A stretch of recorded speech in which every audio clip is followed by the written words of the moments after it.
Right now we're into a mandatory evacuation mode. We have the fire department along with the police department doing door-to-door in all the low-lying areas. This is Point Beach. I've been a resident over 10 years. I heard the storm was going to be pretty bad, and we all got to leave by 6 o'clock.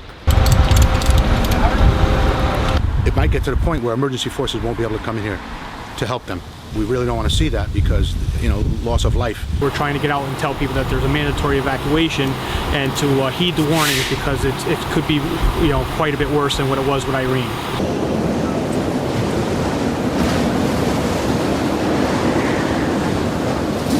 They told us to get out, and we had to be out by 6 o'clock on Sunday night. There was mandatory evacuations Sunday.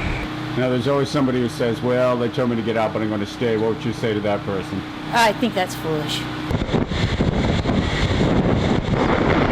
Sandy came in and, wreaked devastation. There's 3 or 4 houses that were total losses. Even on a mandatory, you don't have to leave as a homeowner, but, the smart ones do, I guess. Are you glad you got out?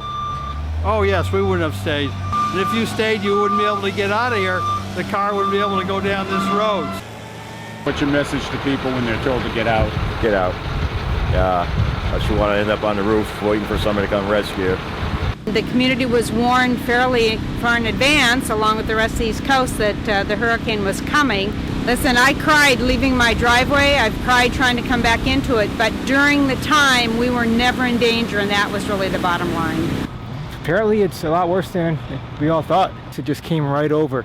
It looks like it just crushed a lot of the old growth in the area, which is just a shame.